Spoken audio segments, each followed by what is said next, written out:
Welcome to the channel. I'm David Rogel, and today we're at the Sumter National Forest in South Carolina along a beautiful, wide, winding river. We're going to venture a little bit away from the streams today and see if we can find some clay along the riverbanks here. Now, I'm not an expert at this. I'm just your average guy trying to find some clay in the wild. I'm pretty sure I know what it looks like. I'm pretty sure I can identify it if I see it. And actually, over here, I'll show you a close-up in a minute, but I think from a distance, that looks like it might be gray clay, which is what I'm looking for. It seems like the red clay is abundant around here. You can find it anywhere. I made an oil lamp with the red clay. I haven't fired it yet. I don't know if it's going to crack on me. I want to make a few vessels and fire them all together. But today, I think we might have some gray clay. And I'd really like to find some, process it, and work with it. So let's go take a look.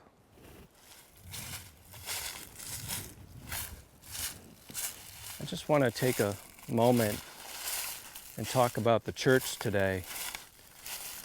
I don't know about you, but I'm kind of turned off by a lot of stuff. You know, it seems like we tend to go to church and sit in the pew, listen to a sermon, worship the Lord, and all that's great. But what's missing is building connections with people. We seem to be on guard a lot, and there aren't a whole lot of opportunities to have fellowship.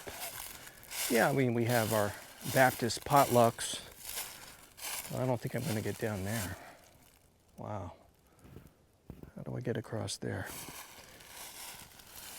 We have our potlucks. We have our Bible studies, which are usually led by a leader, and everyone else is silent, just soaking it in, if we're paying attention. Yeah, I'm not sure if I can actually get down there. On the near side, there's what looks like some kind of animal home, and I probably could get down there, but don't really want to get that close to a possible beaver home or whatever it is, otter, I don't know. So I'm not sure if that's a good spot to get to. I might just keep looking. I had this idea, I don't know if anyone would be interested in it, but there are a lot of references in the Bible about the ways the ancients used to do things. And we don't really know how exactly they did things because it's not spelled out completely in the Bible. We know they took care of their essential needs with what they had. Now, in the Middle East, the climate is very dry, very arid. And here in the States, the landscape's different, the climate's different. We don't have the same resources. We probably have a lot more resources, though. And if you look back at the American Indians and the first settlers to America, maybe some primitive skills in ancient Europe and Asia, there are a lot of ancient ways that existed for thousands of years until fairly recently, during the Industrial Revolution, things began to change. We had more convenient ways of doing things. Well, today we know that in ancient Israel, as well as other places around the world,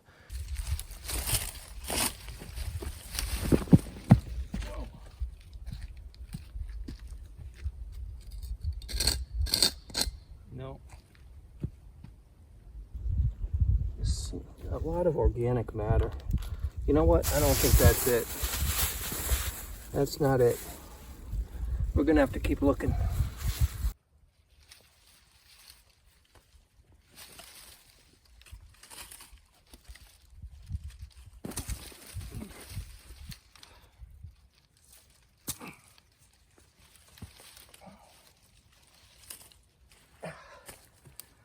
They used to make vessels to cook in, vessels to store water, to store food in. And the way they made those was with clay.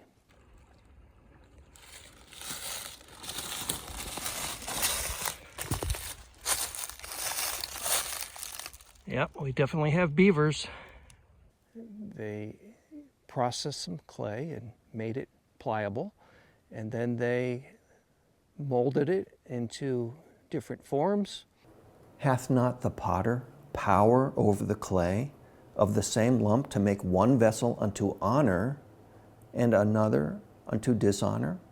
From the same lump of clay, the potter could make a fine piece of ceramic dinnerware, or he could make a run-of-the-mill common vessel like a chamber pot.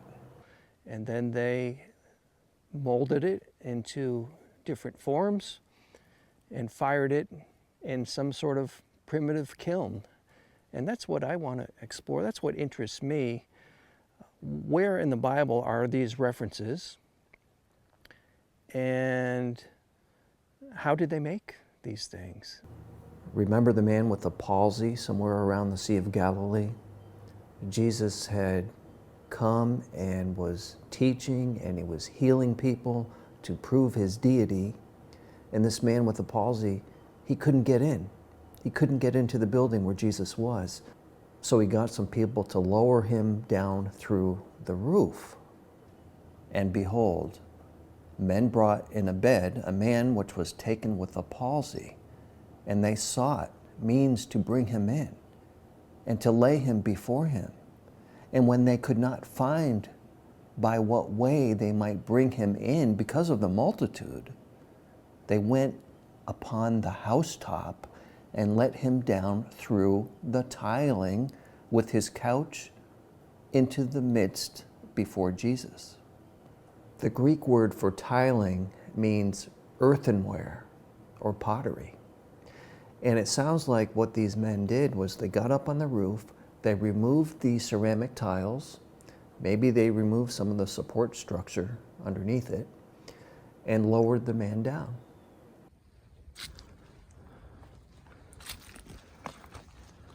Looks like we have bear tracks too. Look at that. That looks like a bear to me. And I think that this is a great way to bring people in the church together. If there are other men and women and families that are interested in the way they used to do things, sometimes that can open up our understanding of the scripture just a little bit more. We'll have a deeper appreciation for the lengths that they went to have these things. We take so much for granted. If you've ever been outside of the United States into a less wealthy nation, let's put it that way, you probably came back appreciating a little bit more what you have today. Well, but we're gonna go back to the ancient ways and see how difficult it really was to even have something to cook in. In the Old Testament, it was the woman's job to go out every night to the well, draw water, and carry it back home. We think that the woman had some kind of leather skin pouch, which they would lower into the well, draw the water up, and then pour it into an earthen vessel, or an earthen pitcher, as the Bible puts it, the work of the hands of the potter. The scripture says that Rebekah carried the pitcher on her shoulder.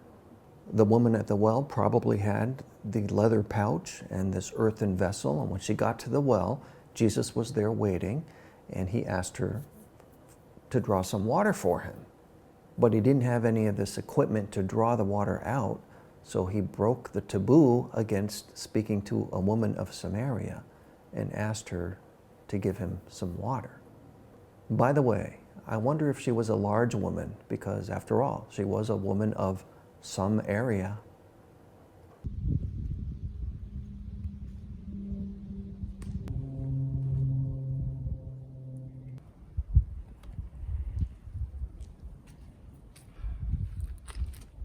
I want to cross this creek because I think I see some clay over here, and I didn't want to carry the pack. I don't know. What do you think? Should I cross there? I really don't want to get wet.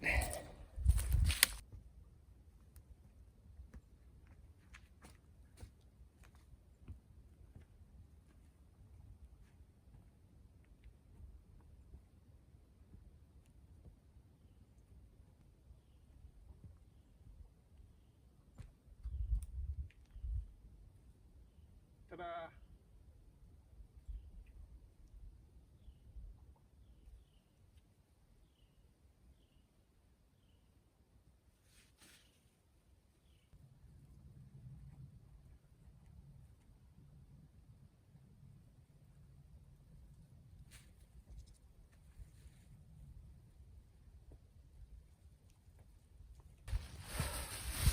Whew, made it.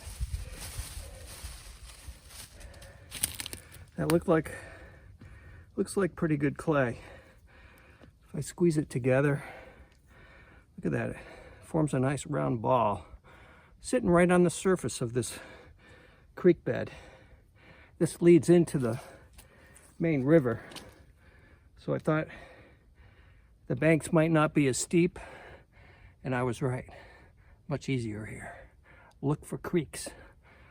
So anyway, I was thinking, wouldn't it be nice to build some fellowship with one another by just getting out in nature and working on projects together? I'm a very project-oriented person. I don't really like to just sit around the campfire and chat. Now, sometimes if the chemistry is right, that's great. But other times, actually doing things together brings you together. So I'd really like to see the church engaged more in these activities outside of church, maybe a camping trip where you have different projects, collecting clay like we're doing today, collecting different plant materials to make dye, taking cotton and weaving it into a material. There's so many opportunities, so many ancient skills that we can try and appreciate a little bit more by doing them. And what a great way to bring people together. I think that's what the church needs today. We're so detached from one another. We should be the ones who are closest to one another. I had more camaraderie often in the Navy than I have in churches, and that's a sad commentary. It's probably mostly due to myself, not really wanting to take risks with people, to get to know them, and life is busy. I'm not making excuses for myself, but I'm not the most outgoing kind of person who likes to make friends with a lot of people. I pretty much keep to myself and keep the conversations fairly short. But sometimes it's nice to just be around other believers and work on a project together. I'd like to see that. Back there at the creek, I hung my pack up on a tree, and I wanted to show you how to do it. You take a 7-foot piece of paracord and you tie it so there's a loop. And then you pick up a stick somewhere. You put the loop around a tree. Now this is a fairly big tree, and it's too big actually. Too big. So I got to find a smaller one. Let's go over there. As I was saying, you find a tree, hopefully not too wide, bring your, oh, this one's too big too. You gotta find a smaller one. As I was saying, you take a tree, hopefully not too big, and you tie the paracord around. Now I have a lot of extra paracord here, so if I wanted to, I could just maybe go a little bit higher, cinch it up, and the pack would hang down here pretty close to the ground. But since this is a smaller tree, what I could do is double it up,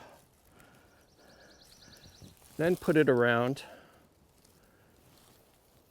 put one end through the other end, so you have about 3 inches, a 3-inch loop.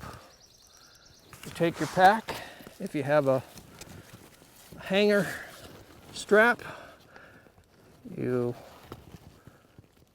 put the loop around and back into itself and stick a, there. It's not rocket science, whatever works. I want to show you how I prepare the clay, process it, and get it ready.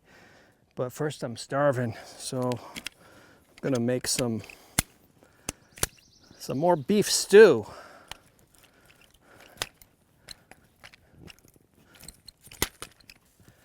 First, we got to find a place to sit comfortably. There.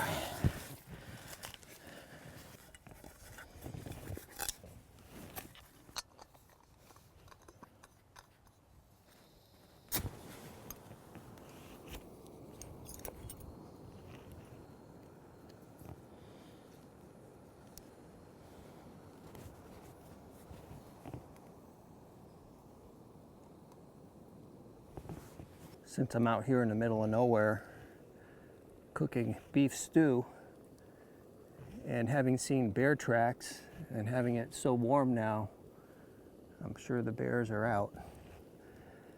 So 2 things I always bring.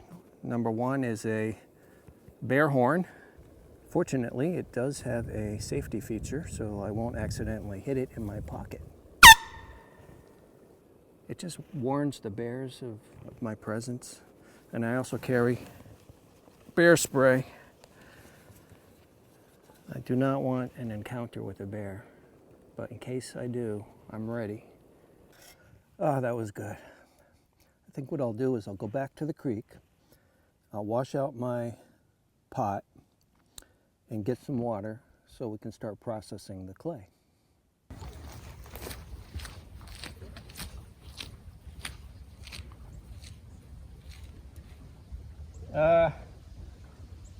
It looks gross.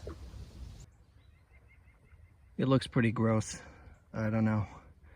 Maybe I should just clean it with some of my drinking water, or at least filter this. I do have a filter. I could do that, but I don't want to take the time right now. So I'll just rinse it with my drinking water and finish washing it at home. But I guess we could still use some of this water for the clay.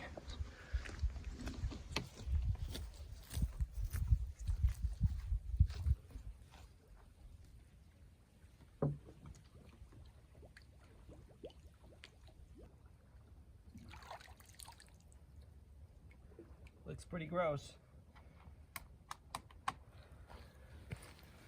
Look at that.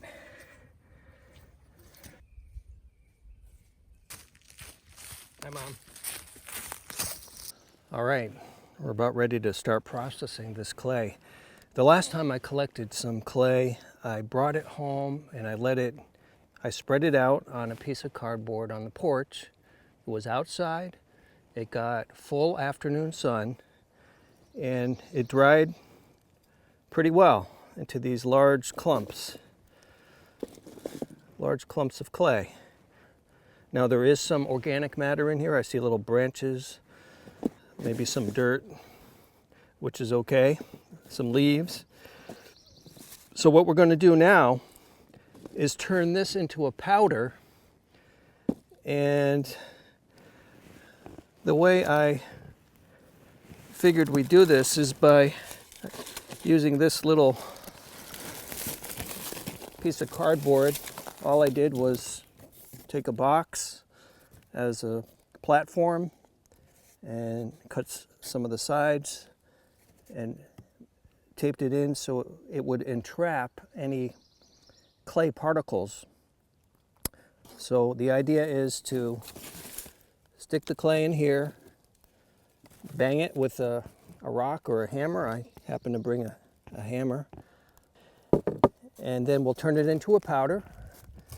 We'll sift it, and then we'll mix water with it and knead it with our hands. In the Bible, it says they tread the clay. Now, I'm not going to dive into the interpretation of this verse, but Isaiah prophesied about God raising up one from the north, and he shall come from the rising of the sun shall he call upon my name, and he shall come upon princes as upon mortar, and as the potter treadeth the clay. With their feet. Now that would be fun, but I don't really want to wash my feet in that creek. One more thing. The last time I tried this, I got clay particles all up in my nose, and I don't want to do that today, so I'm going to go see if I have a mask. I recommend wearing a mask. All right, I'm all masked up and ready to go. We're going to take some of this clay. Look how nicely that dried. That's definitely not just mud. That is clay keeping that stuck together. I let it dry out in the sun, and it looks like it's going to work out nice. It's the gray clay, so I'm really looking forward to using this. All right, let's see what we can do here.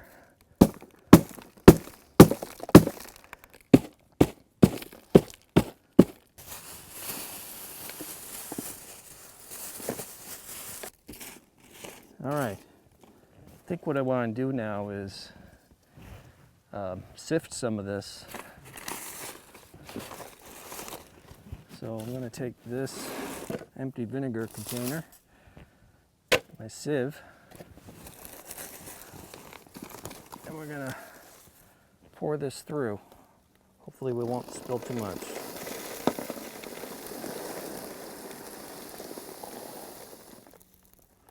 All right, maybe we better stop there.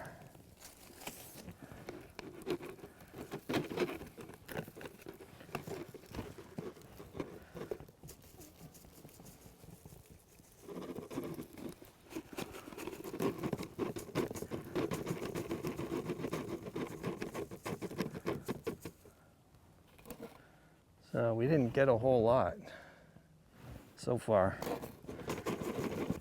I guess we'll put this back and try again till we get this down to a nice fine powder.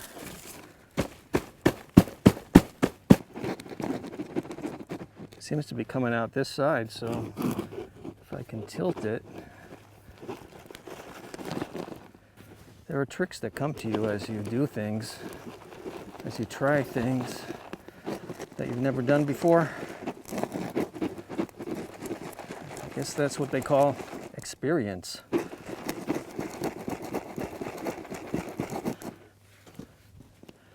So we got maybe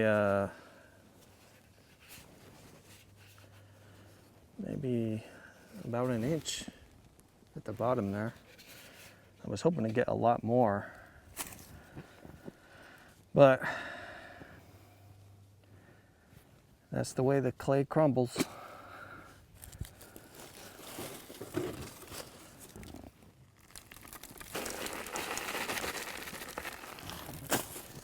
I got this sieve at a secondhand store. I think my wife will appreciate me not using the one in our kitchen. What I found is by adding a little bit of clay with some water,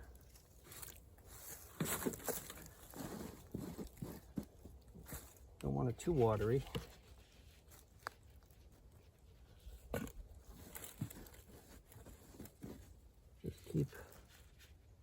adding clay and water together till you get the right consistency that you're looking for. You want it to be clay-like, not like mud, not too wet. You want it a bit dry. You can start with a lot more than that, which I did, but the video cut out on me, or I forgot to hit record. So anyway, that feels like clay. While I didn't know it was recording, I processed that lump. So I'll just add this little lump to that. I want to keep a little bit of extra clay on hand just in case I need it. Get it, need it. So what we want to do now is just knead it, get everything mixed thoroughly. I guess this is where the treading came in the Bible. That makes sense. I don't see any other place in the process of making clay where you would tread it. Tread it must be doing this, but with your feet, which I don't want to do, at least not today. I'm not exactly near the creek and didn't look too clean. Some of the mountain streams around here are crystal clear. Up in the southwestern portion of North Carolina, there's some beautiful wilderness. Pisgah National Forest, beautiful place. There, I would definitely dip my feet in the stream. It'll probably be cold, but sure looks clean. They say not to drink it, so you still have to filter it, but I wouldn't mind sticking my feet in there to clean them off after treading clay. This is looking like a pretty nice consistency. Cracks quite a bit, but I'm not sure about that. If it's too dry or if it's probably not too wet. It kind of sticks to the board. I think I'm just gonna keep doing this, kneading it until I think it's the right consistency to make pottery. Now I do want to point out, because I neglected to hit record when I was doing this, that I did add some sand to the clay before I added water. I put about 20% of sand into the clay powder. So 4 cups of that powdered clay and 1 cup of sand, which I gathered around the riverbank. And what this sand does, supposedly, is help prevent the pottery from cracking when it's being fired. So I plan to take this clay, which we gathered and processed today, and in the next video, turn it into some kind of vessel that we can use to cook food in. That's the plan anyway. So hit that subscribe button if you'd like to get notified when my next video gets uploaded. And thanks for watching. God bless.